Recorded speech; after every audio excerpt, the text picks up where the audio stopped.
May is Mental Health Awareness Month, so each week we are tackling a topic with our friend, Dr. Daryl Appleton, licensed mental health counselor. And today we're kicking off the month with what I'm kind of calling a check-in, talking about redefining wellness as it relates kind of to mental health.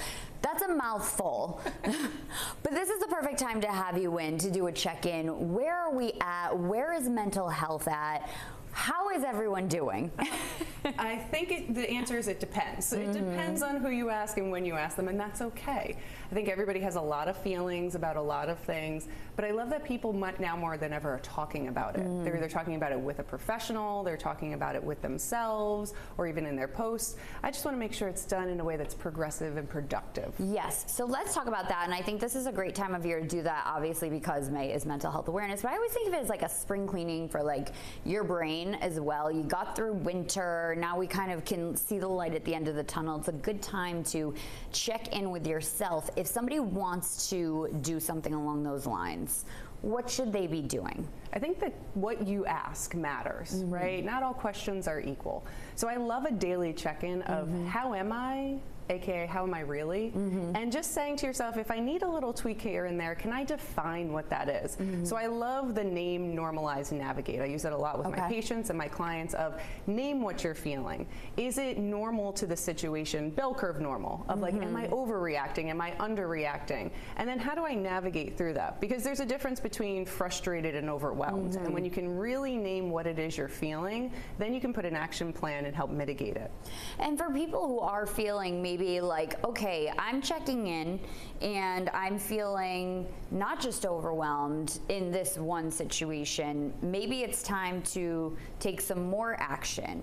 What should they be looking to do at that point? That's a great question. I think if you're feeling a feeling more than 2 weeks, it's persistent, it's impacting your daily functioning, people are noticing, you're noticing, it might be a really great time to call a counselor. It might be a really great time to look online. Psychologytoday.com is a great resource.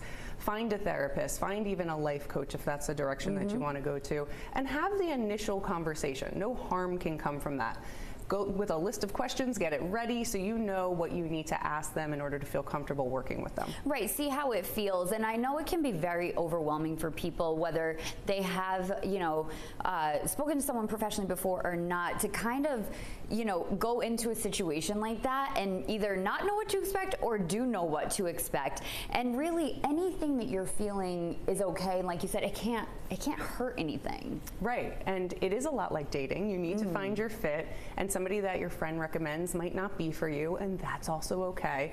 But what I like to do with my clients is there's a difference between facts and feelings. How you feel is real and valid to you. It's our job to separate the facts from that of like what's actually happening and what can we do next in an action step so you don't have to feel that way and you have a choice in how you behave.